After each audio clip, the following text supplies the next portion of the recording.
Bonjour Alice, vous me voyez? Est-ce qu'on vous entend bien? Bonjour. Ouais, c'est bon, super. Bonjour, merci d'être avec nous. Donc, je suis Carole de l'équipe Chance et je vais plaisir d'animer cette conférence. Donc, on va laisser 1 ou 2 minutes pour que tout le monde puisse arriver. Je vois qu'il y a déjà pas mal de monde en ligne. Donc, je vais vous présenter ensuite. On commencera par quelques questions et l'objet de cet échange, c'est vraiment de partager votre expérience, votre métier, votre parcours, vos choix, vos doutes, pour que tout le monde voit votre métier en coulisses ou les métiers que vous avez choisi de faire avant celui-ci. Donc j'invite tout le monde à poser toutes vos questions au fur et à mesure quand vous les avez. N'hésitez pas, c'est vraiment une conversation, c'est pas une conférence, c'est vraiment une conversation. C'est comme si on prenait un café avec Alice et que elle partageait un peu la réalité de ce qu'elle fait aujourd'hui. En attendant que tout le monde arrive, je vous propose pour ceux qui sont là que vous partagiez dans le chat euh, dans la région dans laquelle vous habitez, ou la ville dans laquelle vous habitez. C'est toujours intéressant de voir où vous vous situez les uns les autres pour qu'on se rende compte, c'est pas forcément que des Français qui sont dans le chat, hein, c'est francophone, mais les gens parfois s'inscrivent des quatre coins du monde, mais du monde francophone. Super, donc là on commence à voir euh, Bordeaux, Orléans, super, de voir la variété des régions qui sont représentées ici. On va commencer bientôt. Donc bonjour à tous, super. On va commencer bientôt. Et en fait, la première question que je voulais vous poser, Alice, encore une fois, merci d'avoir accepté de vous prêter à cet exercice, qui est vraiment un objectif d'entraide, hein, de partage d'expérience. J'aimerais beaucoup vous poser la question de Chief Impact Officer de Fermat. Ça comporte pas mal de mots inconnus pour la plupart d'entre nous. Est-ce que vous pouvez me décrypter ce que c'est Chief Impact Officer et ce que fait Fermat? Ok. Donc bonjour à tous, je suis ravie. Alors c'est la première fois que je fais un webinaire, donc du coup c'est une grande première pour moi. Euh, je Chief Impact chez Fermat parce que j'ai récemment lancé une discussion sur LinkedIn pour savoir qu'est-ce que ça signifiait et en fait ça veut dire vraiment plein de choses selon différentes personnes. Chez Fermat, c'est à la fois être donc en charge de l'impact auprès de la communauté interne. Donc, tout ce qui va être communication interne et toute la partie people, c'est l'impact auprès de la communauté externe avec le juridique, les affaires publiques, la marque et la communication externe. Et c'est tout ce qui est impact RSE. Voilà. Et sachant que depuis quelques semaines, il y a aussi la performance euh, qui est parce que voilà, Fermat, c'est une bonne transition. Fermat, c'est une start-up. Fermat a 2 ans d'existence, un peu plus de 2 ans. Et donc, les organisations bougent. Et donc, j'ai aussi la performance depuis début septembre. C'est quelque chose qu'on lance qui est assez nouveau pour nous. Fermat, c'est une boîte qui a été fondée donc, il y a 2 ans et demi et qui fait du recyclage de fibres de carbone. Euh, donc le fondateur a découvert un procédé qui permettait de recycler ce produit qui est très précieux et qui historiquement est enfoui et permet de le recycler en conservant ses propriétés. Donc ce qui est assez puissant parce que historiquement il est assez peu recyclé et quand il est recyclé avec il est broyé. Donc avec des choses qui demandent beaucoup d'énergie et qui détruisent la fibre, et ou sinon il est recyclé de manière chimique, qui du coup a un impact sur l'environnement qui est très fort. Et donc du coup, Fermat permet à la fois d'avoir un recyclage mécanique, donc peu énergivore, Mhm. qui a peu d'impact externe puisque il n'y a pas d'utilisation d'intrants, et permet du coup de produire des produits de très haute performance avec des matériaux recyclés. D'accord. Donc n'hésitez pas dans Oui, c'est l'audience peut-être si pas vous très avez des clair, hein. questions que vous voulez éclaircir sur certains points. Euh, pour la partie Chief Impact Officer, vous l'avez dit, pas mal de gens peuvent être Chief Impact Officer et que ça peut vraiment correspondre à des jobs différents. Mhm. Donc sur la partie ce que certains peuvent imaginer d'un Chief Impact Officer dans des petites boîtes comme une Pharmat ou dans des grosses boîtes, c'est cette partie RSE. Ouais. Donc vous, cette partie RSE, est-ce que vous pouvez un peu nous raconter ce que ça donne concrètement dans votre job? Quelles sont les actions que vous menez pour gérer cette partie-là RSE dans le cadre de votre job? Ouais. En fait, ce qui est intéressant avec le fait d'avoir quand même un poste de Chief Impact chez Fermat, alors que par essence, Fermat a de l'impact, on pourrait très bien se dire, ben, Fermat est une boîte de recyclage, donc bah, du coup, on fait déjà suffisamment, on n'a pas nécessairement besoin d'aller plus loin. Sauf que la façon enfin, dont on imagine aussi mon job avec le fondateur, c'est comment est-ce qu'on démultiplie l'impact. Donc, comment est-ce qu'on démultiplie l'impact auprès de la communauté interne, auprès de la communauté externe, mais aussi comment est-ce qu'on démultiplie notre impact sur l'environnement. Et là, c'est le sujet RSE. Et donc, on a plusieurs actions. Euh, je pense qu'on est une des seules boîtes à avoir fait une analyse du cycle de vie. Donc, je ne sais pas si vous êtes tous familiers de ces sujets-là, mais c'est essayer d'apprécier l'impact de la production de notre fibre de carbone recyclée sur l'environnement. Et en fait, on a fait l'analyse fin d'année dernière, début d'année, début de cette année, et c'est ce qui du coup a permis d'avoir une vision très claire de comment est-ce que notre produit se positionnait par rapport à d'autres produits. Voilà. Mhm. Là, donc c'est un engagement assez fort parce que c'est une analyse qui est assez coûteuse et qui nécessite beaucoup de travail. Et généralement, on le fait un peu plus tardivement dans le cycle d'une boîte. Donc l'idée, c'est que cette analyse-là, elle va servir. On va la refaire là cette année. On a lancé tout à l'heure. Elle va servir la production. C'est-à-dire que comme on structure l'usine qu'on a donc de recyclage et de production de fibres de carbone recyclées à côté de Nantes, l'idée c'est d'avoir des métriques très, très, très fiables sur l'impact de ce recyclage, sur un certain nombre, sur l'utilisation de tout ce qu'on peut, enfin, sur l'utilisation de l'énergie, sur d'où vient la fibre avec nos clients. Enfin voilà, on a tout un tas de paramètres et de données. Et on va se donner des objectifs sur chacun des paramètres. Mhm. Alors, à plus ou moins long terme, hein, parce que du coup, on veut rester agile et on veut pouvoir produire le plus rapidement possible. Mais on a des objectifs assez forts. En revanche, ces objectifs, on est obligé pour les avoir, il faut les mesurer. Enfin, il faut mesurer l'existant. Et donc, voilà, on mesure, on lance cette première mesure. Donc, ça, c'est le premier point. Mais du coup, c'est très concret. C'est-à-dire que c'est vraiment comment est-ce que, à l'échelle de notre production industrielle, on peut limiter l'impact sur l'environnement de la production de Fermat. Voilà. Donc euh, c'est vraiment très, très, très concret. Et par ailleurs, ce dont on est en train de s'apercevoir, c'est que les investisseurs le demandent de plus en plus. Parce que quand on a un certain nombre de critères, donc on s'est lancé dans B Corp, ça c'est le deuxième sujet, quand on peut produire des crédits carbone, en fait, ça permet d'avoir accès à un certain nombre de poches d'investissement Ouais. qui sont du coup intéressantes pour nous. Voilà, donc c'est un mix des deux. C'est vraiment à la fois comment on démultiplie notre impact, comment est-ce qu'on fait en sorte que le recyclage qui est déjà très vertueux le soit encore plus. Voilà, ça c'est le premier point. Et ensuite, ça nous permet d'optimiser nos processus industriels. Parce que si on utilise moins de résine, par exemple, ben, en fait, on va aussi faire des économies. Donc, tout Mhm. ça est très vertueux. Et ça nous permet aussi de répondre à un certain nombre de demandes des investisseurs, mais c'est plus la solution, enfin, on va dire la conclusion à tout ce qu'on Mhm. fait que la raison principale. L'objectif. Et Bicorp, est-ce Voilà. que vous pouvez juste donner ce que c'est, expliquer Bicorp à tout le monde? Je ne sais pas si tout le monde sait ce que c'est Bicorp.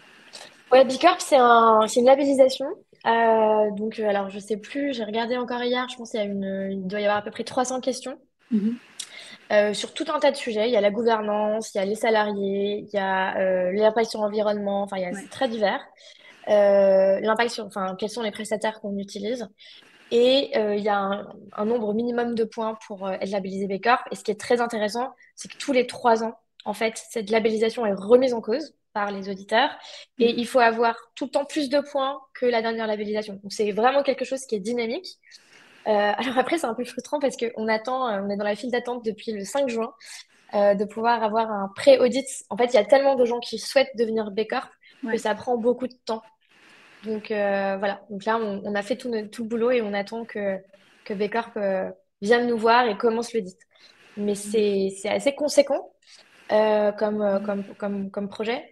Mais ça, en fait, ce qui est super intéressant, c'est que ça donne beaucoup d'idées. C'est-à-dire que quand on lit toutes les questions auxquelles B Corp nous demande de répondre, en fait, ça dit, ah bah oui, c'est quand même... Enfin voilà, moi, ça m'a donné plein d'idées sur des sujets RH, sur des sujets de labellisation fournisseur. Et Mhm. donc, voilà, je trouve que c'est plutôt... Enfin, c'est pas que cocher la case, quoi. C'est aussi rentrer dans une démarche de réflexion Ouais. sur ces sujets-là. Donc ça va être intéressant pour tous ceux qui nous écoutent, qui s'intéressent au sujet de sustainability, de RSE, d'être familier avec Bicorp et d'aller voir peut-être aussi si vous êtes intéressé à rejoindre des entreprises qui sont très très engagées sur ces sujets, notamment environnementaux. C'est intéressant de regarder la labellisation Bicorp qui est quand même un garant d'un certain nombre de pratiques. Alors, juste pour revenir sur votre parcours, parce que là, on a compris Chief Impact Officer et Fermat et l'engagement Fermat. En fait, j'ai vu votre parcours et vous avez commencé dans des grosses boîtes et vous avez navigué dans différents univers. Comment choisir déjà de passer de grosses boîtes, de grosses structures, hein, j'ai vu Casino, j'ai vu Unibail, de grosses structures à des plus petites structures comme Fermat. Je ne sais pas combien d'employés vous êtes, mais ça ne va pas être Ah, on est 150. voilà, 150, alors que Casino, Unibail, tout ça, c'était Oui, c'est des gros trucs. des grosses structures. Comment choisir d'aller dans des environnements beaucoup plus petits? Donc, comment vous avez décidé? Comment vous voyez la vie dans des environnements beaucoup plus petits? Et surtout, ce qui est intéressant de voir, c'est par rapport à l'objet de nos échanges en coulisses, c'est à quoi il faut s'attendre pour des changements aussi radicaux, que ce soit d'une industrie à l'autre, d'une taille d'entreprise à l'autre, et d'un job complètement différent, parce que vous faites un job que vous Ouais. faites pour la première fois. Alors, en fait, en partie, mais quand j'étais chez Casino, toutes les fonctions que j'avais de RH et juridique et de communication, je les avais déjà.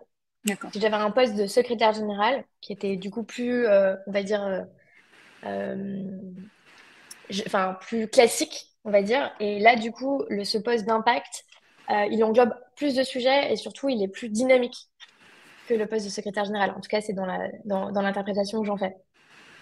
Alors oui, effectivement, auparavant j'étais dans des grands groupes, mais en fait Unibail c'est quand même pas si grand. C'est parce que il devait y avoir, je sais plus combien de personnes, mais à l'époque on devait être 2000 ou 2500 personnes en tout. Donc c'est quand même, c'est une boîte qui est au CAC 40, il me semble, à l'époque, mais en tout cas, enfin c'est quand même une petite équipe, in fine. Et ça, moi, c'est ce que j'aimais beaucoup. Et par ailleurs, ça bouge super vite. Voilà, c'est un peu la colonne vertébrale de tous mes projets. Casino, pareil, en fait, c'est une énorme boîte à l'échelle enfin, mondiale. Bon, beaucoup moins maintenant depuis quelques années, mais moi je suis rentrée, il devait y avoir 350 000 salariés et c'était partout dans le monde, quoi. Par contre, au siège à Paris, il y avait 100 personnes. Et moi, j'ai toujours aimé le côté où chez Casino, j'étais à la direction générale. J'étais dans l'équipe de stratégie de la direction générale. Et en fait, on me proposait quelque chose le matin, on avait une réponse le soir, quoi. Voilà. Donc, j'ai toujours apprécié cette rapidité de discussion, cette rapidité de prise de décision. Mhm. Et donc, oui, c'était des gros groupes, mais ça pulsait beaucoup et les décisions se prenaient rapidement. Voilà. Euh, je sais pas si tout le monde est au fait des difficultés de Casino depuis quelques années, mais bon, la boîte est en redressement judiciaire et donc la fin de l'année dernière, la question s'est posée enfin, plus que posée de partir parce qu'il y avait quand même plus grand-chose à faire. Et en fait, j'ai rencontré Benjamin via donc le fondateur de Fermet, via mon profil était dans une talent letter. Et en fait, je me souviens que j'avais eu mon mari juste avant et je lui avais dit, je viens de parler à quelqu'un, j'ai pas vraiment compris ce qu'il faisait. C'était un truc autour du recyclage de fibres de carbone, mais ce que je sais, c'est que j'ai l'impression qu'on est hyper alignés sur plein de choses, quoi. Voilà. Et du coup, enfin, c'est vraiment une rencontre et je sais que c'était aussi un des sujets de ces lives en coulisses, c'était des rencontres. Et là, c'est clairement ça, quoi. C'est que j'avais envie, c'est sûr, d'être dans une boîte qui était plus en ligne avec moi, les efforts que je fais au quotidien Mhm. concernant l'écologie. Personne n'est parfait, mais voilà, j'essaye de faire beaucoup de choses et c'est vrai que je me confrontais tous les jours au fait que ben, mon job chez Casino était assez antinomique avec ce que je faisais au Bien quotidien. sûr. Et il y avait un moment, une dissonance cognitive qui Mm, pouvait plus mm, fonctionner. mm. Et le deuxième point, c'est que ce que j'aimais profondément chez Casino, c'est que il y avait des personnes dans des magasins avec des produits, il y avait des entrepôts, enfin voilà, que c'était dans la vie réelle, quoi. Et en fait, à partir du moment où j'ai su que chez Farmette, il y avait une usine, il y avait des procédés industriels, il y avait un... Voilà, ça m'a tout de suite beaucoup plu parce que j'avais vraiment envie de quelque chose de concret. J'ai passé beaucoup d'entretiens suite à à l'envoi de mon profil dans un talent letter dans tout un tas de boîtes SaaS, très intéressant intellectuellement. Mais à un moment, je me disais, j'ai quand même vraiment besoin d'un vrai truc, quoi. Et là, on a reçu des produits qui étaient faits en fermette hier. Bah, franchement, voilà, j'aime le fait que ça soit tangible. Tangible. Voilà, donc c'est d'où mon choix. D'accord, génial. Et puis surtout, c'est intéressant que votre expérience vous amène à conclure que finalement, une petite équipe peut avoir une agilité que vous retrouvez partout, que ce soit dans un grand groupe ou dans une petite boîte comme Fermat. Alors, nous avons une question de Laura sur le titre Chief Impact Officer, qui en effet, Laura, n'est pas très fréquent. On va dire qu'il y en a beaucoup.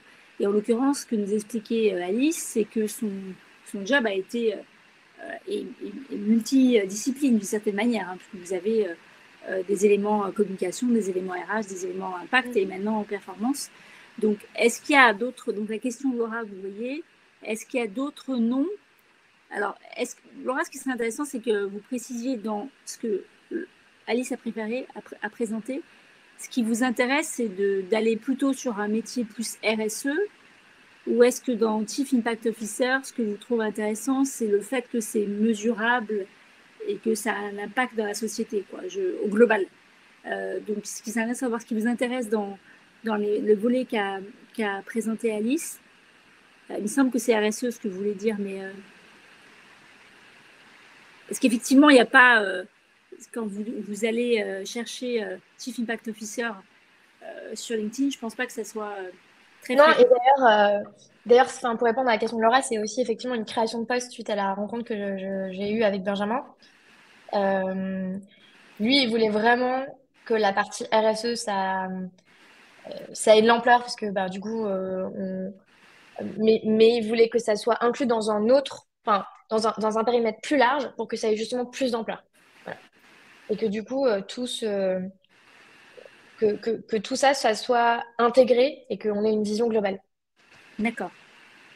Donc, Laura dit la Euh, partie propre au poste mesurable. Donc, ce qui est ouais. clair, c'est qu'en RSE, il y a beaucoup cette question de mesure, mais effectivement, dans tous les points de votre poste, tout est mesurable et tout a un objet quantifié, enfin, des objectifs quantifiés, non? Voilà, tout à fait. Et en fait, ce qui est intéressant, c'est que du coup, l'impact, il se diffuse ben, dans la façon dont on recrute les personnes et du coup, dont on s'assure que les engagements qu'on porte, ben, en fait, les personnes qui nous rejoignent chez Fermat portent aussi ces engagements. Donc, c'est sur la partie recrutement. Sur la partie affaires publiques, dont j'ai pas beaucoup parlé, qui est aussi un sujet super important pour nous, Oui, on a une personne qui est un top profil qui vient de chez Suez, qui nous a rejoint en tant que directeur des affaires publiques. L'idée, c'est qu'on a aussi encore plus d'impact si on imagine plein de choses. On imagine le fait de faire baisser la TVA pour les produits dans lesquels il y a des produits recyclés. On imagine, on a beaucoup travaillé sur le projet de loi Industrie verte qui, en ce moment, enfin, qui va être discuté en commission mixte paritaire en octobre, pour que justement on dise, en fait, construire une industrie en étant une start-up et en essayant d'être vert, c'est vraiment hyper compliqué. Donc voilà, comment est-ce qu'on peut faire en sorte que les choses se passent bien. Donc vous voyez, enfin, je vais pas, enfin, je veux pas être trop bavarde, mais l'idée c'est que tout doit être infusé avec ces sujets-là. Et donc c'était dans l'idée, c'est qu'il fallait qu'il y ait quelqu'un qui centralise l'ensemble des sujets et qui d'accord. pilote. Effectivement, c'est assez exceptionnel d'avoir une fonction Chief Impact Officer qui comporte autant de volets. Mais vous avez bien expliqué pourquoi c'était condensé.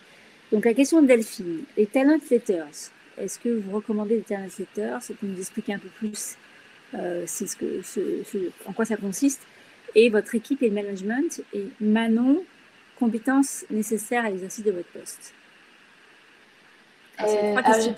ouais. Alors, sur les talent letters, je pourrais renvoyer, il y a quelqu'un, enfin, d'ailleurs, il me semble que ça s'appelle talent letter. Je peux essayer de retrouver le nom. Et voilà, c'est assez top. Je le mets dans le chat. Hop, hop, voilà. Il y a un petit entretien. Euh, et ensuite, il y a 2 profils sélectionnés par semaine qui sont envoyés tous les mercredis à 14h. Et donc voilà, moi je continue vachement à la regarder et on a embauché des gens qui viennent de cette Talent Theater, donc c'est Super. top. Sur l'équipe et sur le management, donc l'équipe elle est assez large puisque du coup il y a à la fois des équipes, des personnes en charge de l'administration RH et des personnes qui sont spécialisées en performance, donc c'est assez large. Euh, pour autant, moi, ce que j'aime faire, c'est que chaque semaine, pendant 1 heure, on prend un point, on fait un point tous ensemble pour justement s'assurer que ces synergies dont je parlais et le fait que tout infuse soit le plus vrai possible, quoi. Parce qu'en fait, on pourrait se dire, bah, la partie affaires publiques et la partie RH, ils n'ont aucun rapport et ça sert à rien de leur faire perdre 1 heure. Mais déjà, ça renforce l'esprit d'appartenance à l'équipe Impact. Et en fait, mine de rien, ce dont je m'aperçois, c'est qu'il y a un Mhm. vrai sentiment de fierté. Voilà, parce que c'est quand même, voilà. Disons que ce que j'aime bien dans le titre, c'est que c'est assez dynamique, quoi. Voilà. Euh, et ensuite, il y a toujours des sujets où, du coup, on voit des raccourcis, des façons d'optimiser l'équipe, etc. Donc, je ne sais pas si Delphine, je réponds à la question. Euh, et ensuite, sur les compétences nécessaires à l'exercice du poste, c'est vraiment enfin, en tout cas pour le mien, qui, je sais, n'est pas le boulot enfin, le job de tous les Chief Impact, c'est vraiment beaucoup de coordination et arriver à justement faire des liens entre l'idée de quelqu'un qui pourrait servir à l'autre, voilà. Donc c'est vraiment une très grande, on va dire, structure euh, pour le suivi des projets. Mhm. Essayer de justement désiloter pour que y ait, que l'équipe Impact puisse vraiment avoir encore plus d'impact et, et vraiment une idéation assez permanente de faire en sorte que tout fonctionne. Bien sûr. Je sais pas si je suis claire, Ah oui, Manon. bien sûr. Et surtout que c'est des équipes très différentes. Donc, c'est C'est des équipes un très différentes, ouais. travail de coordonner et faire en sorte qu'il y ait un intérêt à partager. Moi, j'avais une question sur donc, ce nouveau job. Vous l'avez depuis combien de temps, ce job? Depuis 7 mois. 7 mois. Donc, ce nouveau job, vous êtes arrivé dans votre job, peut-être une phase de honeymoon, vous adorez, tout est génial, tout est nouveau. Et ensuite, vous rentrez dans une phase où vous réalisez le concret, vous soulevez des pierres et vous découvrez des choses qui ne sont pas exactement comme vous espériez. Est-ce que vous pouvez nous dire, même si je ne cherche pas à voir Oui, oui, bien sûr. les défauts de votre job. Hein. C'est juste que nous, on aime en fait se rendre le plus proche possible, conscient. On se donne mettre un moment de réalisation sur ce que ça veut vraiment dire d'avoir un job comme le vôtre.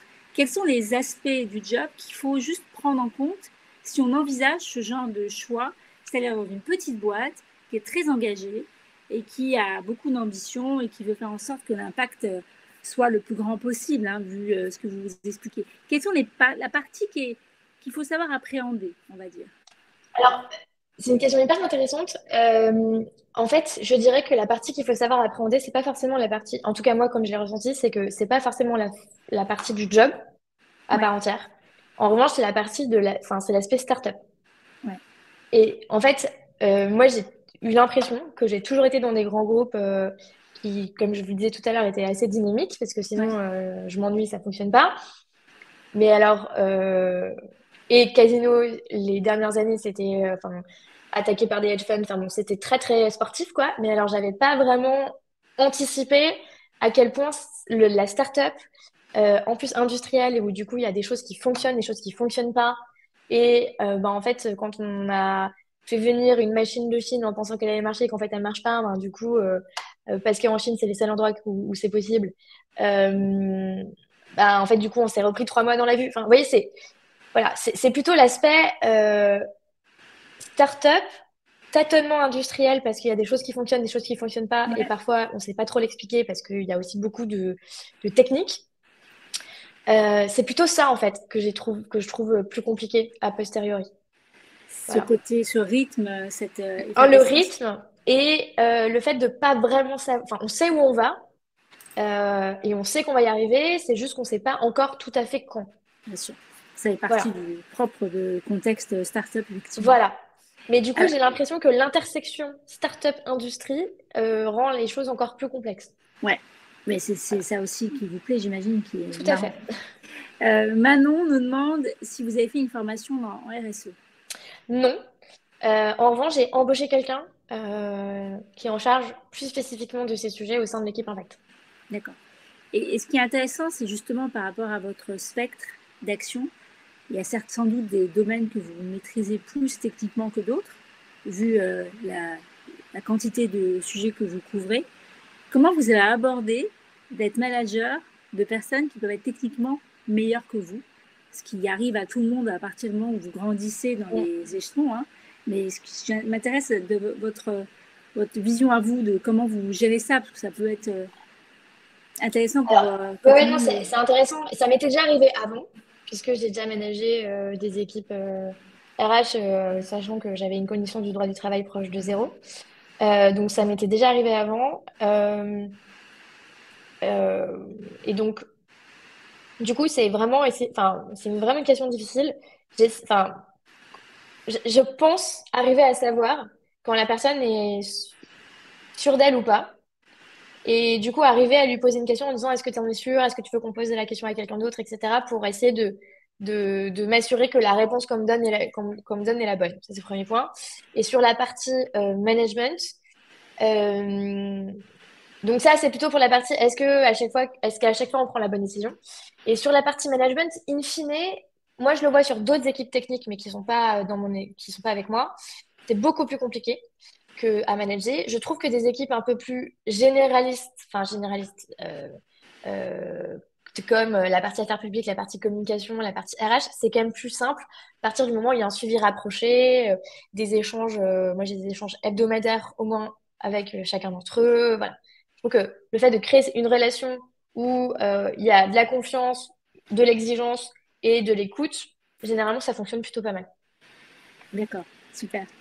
Alors, on arrive à la fin de notre échange. Alors, n'hésitez pas si vous avez des derniers commentaires ou questions à poser à Alice. En tout cas, moi, je voulais remercier Alice de s'être prêtée au jeu.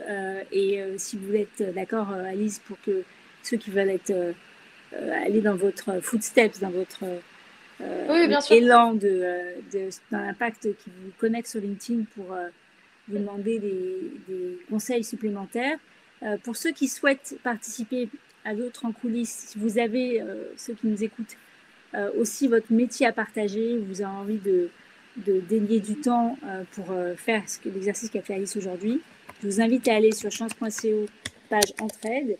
Et c'est une page où vous avez accès à une inscription, donc évidemment gratuite, pour participer à d'autres événements comme ceux de cette semaine et pour être aussi informé sur les futurs événements. Ah, on a une dernière question de Manon, juste pour rendre l'antenne, comme on dit. Manon vous trouve très inspirante, Alice. Manon veut savoir votre journée type. Et on va finir là-dessus. Bah, il y en a pas. Non, non, mais il n'y en a pas. Et en fait, aujourd'hui, euh, enfin, c'est peut-être assez bateau de répondre ça, mais franchement, enfin, il n'y en a pas. Donc, comme je disais, j'ai des points d'ancrage avec l'équipe dans la semaine, avec donc on a un échange avec toute l'équipe Impact et j'ai un one-to-one avec l'ensemble des personnes qui me reportent directement. Donc ça, déjà, c'est un peu le background. Et ensuite, bah, il y a les urgences, parce que la partie RH prend quand même beaucoup de temps, on va pas se mentir. Et il y a des projets un peu plus long terme. Donc là, on a lancé tout un truc sur le feedback, il y a la monétisation des crédits carbone, voilà. Donc c'est un peu un mix des deux, mais c'est plutôt une semaine qu'une journée, parce que j'ai vraiment du mal à avoir une journée type. Ouais, tout à fait logique. Bon, merci beaucoup, Alice, encore une De fois. rien. Et merci à tous d'avoir été là. Et vous allez recevoir le replay. Vous pouvez regarder le replay ultérieurement. Merci, Alice. Merci à tous. Au revoir.